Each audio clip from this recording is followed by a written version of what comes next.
Nah, yang berikutnya ini fungsi yang non-analitik. Jadi tidak analitik itu misalnya di sini ada set conjugate ya, dset. Set conjugate itu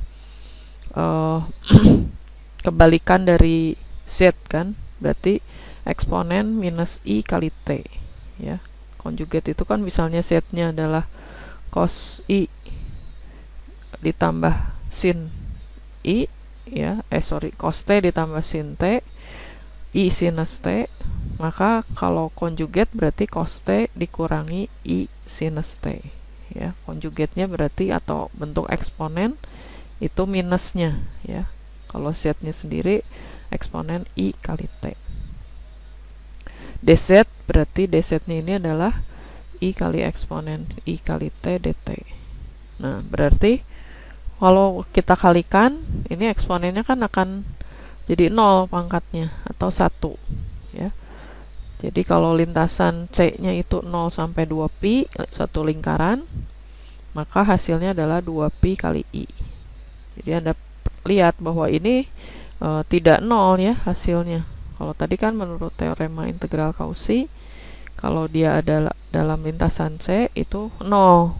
Tapi karena di sini tidak analitik, jadi dia tidak 0 hasilnya di situ. Ya, C-nya di sini sama seperti tadi, lingkaran satuan berlawanan arah jarum jam. Jadi set T-nya adalah eksponen i kali T. Ya. T-nya dari 0 sampai pi. Nah, fungsi set itu disebut set conjugate ya. Kalau di sini itu ternyata tidak analitik. Nah, contoh berikutnya ini disebutnya cukup keanalitikan tapi tidak penting.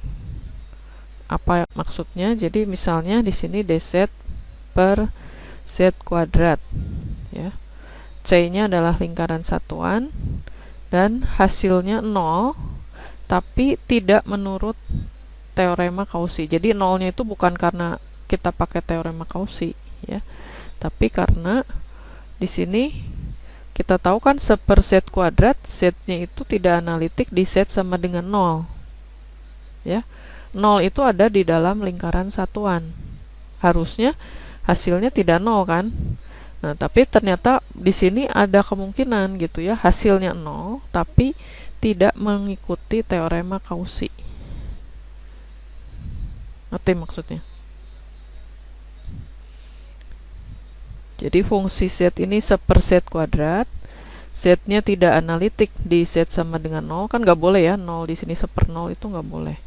Nah, 0 juga ternyata ada di dalam lingkaran satuan. Berarti tidak boleh kan kita menggunakan teorema integral Cauchy gitu.